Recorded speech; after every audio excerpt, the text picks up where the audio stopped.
अखण्डमण्डलाकारं व्याप्तं येन चराचरं तत्पदं दर्शितं येन तस्मै श्रीगुरवे नमः। स्वस्ति प्रजाभ्यां परिपालयन्तां न्यायेन मार्गेण महिषा गोब्राह्मणेभ्यः स्वस्ति नित्यं लोकाः समस्ताः सुखिनो भवन्तु। बोलो गुरुदेव भगवान की। हम अलग ही देख रहे हैं वर्तमान है जिंदगी, लेकिन मुझे लगता है कि उन सब चीजों पर ज्यादा फोकस नहीं करके कि एक व्यवस्था उनकी है हम तो उनको ये करने जाते हैं, उसमें पूरी चीज उलझ जाएगी। हम तो देना चाहते हो नहीं दे पाएंगे, क्योंकि वो व्यवस्था तो सही है ना। वैसे वो नागा वाली पूरी व्यवस्था तो सही है। अब उसको एग्जीक्यूट कैसे कर रहे हैं, क्या कर रहे हैं, उसमें 7 हिस्सों में है कि जो मैं इसको मैंने पहले भी डिवाइड किया था। पहले मैंने 3 हिस्से में डिवाइड किया था, लाइक रोबोटिक चेतना, एनिमल चेतना और ज़ॉम्बी चेतना। मतलब सिंपल समझाने के हिसाब से ना लोगों को।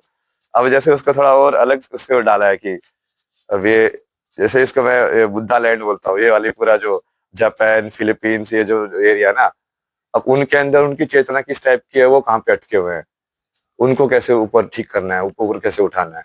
फिर जैसे वो भारत की चेतना है, फिर ये जो मिडिल ईस्ट की चेतना पूरा वो फेट ड्रीवन है। वहां पे तेल निकल गया तो अमीर हो गए। समझ रहे हो, पूरा भाग्य के हिसाब से चल रहा है उनका। जो तुम देखोगे चेतना, तो अब वो उसको उस वाले फेट ड्रिवन से निकाल के अपने हाथ में, जिसको बोलते हैं ना लेखना, उसको कैसे करे। फिर उसके हिसाब से ये जैसे पूरा ये जो वेस्ट की चेतना है, इसको मैंने वही बोला ना, ये पूरा थॉट को ही भगवान मानते हैं।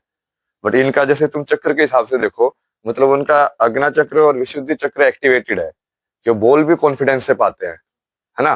वो अपना सत्य बोल भी बड़े कॉन्फिडेंस से पाते हैं, चाहे वो कैसे भी हो।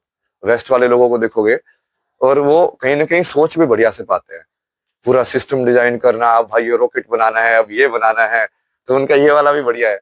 बट उनके नीचे वाले जो चक्र है वो बिल्कुल एक्टिव नहीं है। लाइक हार्ट चक्र तो पूरा बंद है, इमोशंस वगैरह तो आप हर जगह का देख सकते हो। जैसे पूरा जो इसका मैंने जो बुद्धा लैंड बोला, उसके अंदर वो बहुत ज्यादा गिल्ट से फंसे हुए लोग हैं। अब गिल्ट से आपका ये नीचे वाले जो चक्र है ये फंसते हैं, स्वादिष्टाना वगैरह। जब आप पूरी तरीके से किसी चीज को एंजॉय नहीं कर पाते हो, तब आप उसको आधा अधूरा जीते हो। आप तो आधा अधूरा जियोगे तो वो हमेशा से वही, जिन्होंने बोला ना, तुम प्रेजेंट में नहीं जी रहे हो, तुम फिर से फंस गए हो भूत और भविष्य के चक्कर में। तो अभी जैसे ये बोला कि ये व्हाइट लैंड, व्हाइट ब्लॉक, और ये रशिया और चाइना वाला ये एंटी व्हाइट ब्लॉक, जो कि कहीं ना कहीं लाइक संस्कृति तो वो भी वही फॉलो कर रहे हैं, न्यूक्लियर वेपन्स तो वही बना रहे हैं। वो देखिए जैसे भारत में थोड़ा अलग है ना, भारत में हम अलग चीज को समझते हैं। भारत में हम सोचते हैं कि सब चेतना से पहले आया, और चेतना ने फिर उसका जो प्राकट्य बाहर की जो सिस्टम में हुआ उसके हिसाब से बनाया।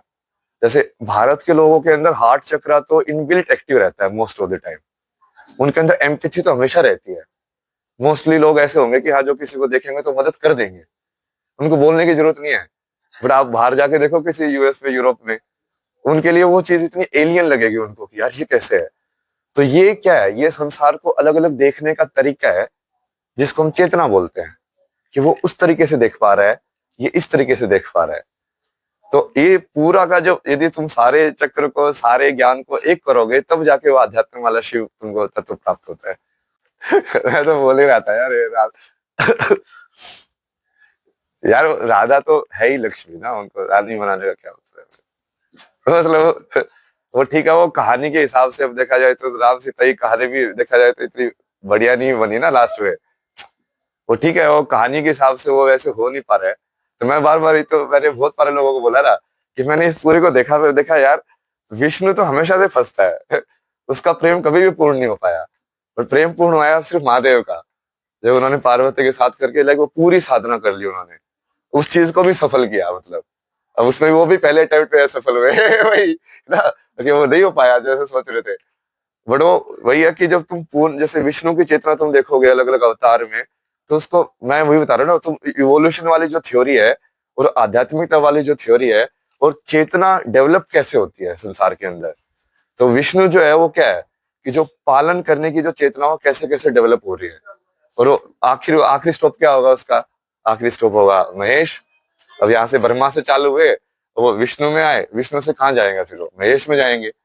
तो जो महेश में जब जाएंगे तब वो उनका वो पूरा हो जाएगा सर्कल, कि हाँ अब तुमको मुक्ति मिल गई है। अब तुमको जो श्राप दिया था ना विष्णु को कि हाँ अब तुमको कभी लाइक सफल हो वैवाहिक संबंध ये सब नहीं होगा, और तब जाके मुक्ति मिलेगी ना उसमें। बताया मैंने, जैसे 2 चीजें बताई ना, वीडियो भी डाल के, मैंने उस टाइम पे भी वीडियो डाला था मैंने, वहां पे इंटरनेट इतना कम था ना, जो कि इतने सारे ये थे, मगर इस चीज को ना, तो मैं तो उस टाइम पे लाइव था 2 बजे, मैं सोचता था उनको ना कि वही काम करते हैं ना, अभी चुपचाप जाके स्नान कर लेते हैं कोई नहीं आएगा। फिर मैंने वो लाइव किया तो वो लोगों ने बताया कि भगदड़ हो गई है, फिर वहां चलो अब कहीं नहीं जाते हैं, मैं बाहर जाऊंगा तो पता चला और ज्यादा डिस्टर्बेंस क्रिएट होगी, लोगों को भाई सेटल करने दो। उसमें मैंने बनाया था कि इसको दोनों तरीके से देखो ना।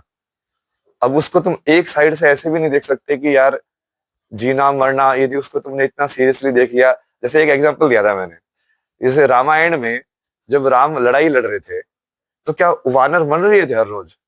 क्या उनके सामने मौतें नहीं हो रही थी? हो रही थी ना। क्या वो उस मौत से विचलित होकर अपना तीर कमान भूल जा रहे थे? नहीं भूल जा रहे थे ना। बट क्या उनके अंदर संवेदना नहीं थी? संवेदना थी ना, अपने प्रति भी नहीं, दूसरे वाले जो मर रहे उनके प्रति भी थी। तो वो दोनों साइड से यदि आप ये देखोगे कि कई बार आपको वो चीज करती भी रहनी पड़ती है धर्म के हिसाब से, कि हाँ पीछे वाली चीज में इतना ना फंसो, अब इसमें कैसे ठीक कर दिया जा सकता है। बट वो भी ये नहीं करना कि जो लोगों का दुख है अब उसको तुम नजरअंदाज कर दो कि नहीं ये तो हुआ ही नहीं, ये तो यार ये तो मोक्ष ही मिल गया इनको, तो हाँ ये तो बढ़िया काम हुआ इनके साथ, वैसा भी नहीं कर सकते ना यार। वो दुख तो हो रहा है ना उनको, अब उसका भी तो तुम देखोगे ना, उनके भी तो साथ बैठोगे। अब हाँ वो दुख भी माया है, वो भी समझ है, दोनों समझ एक साथ होनी चाहिए।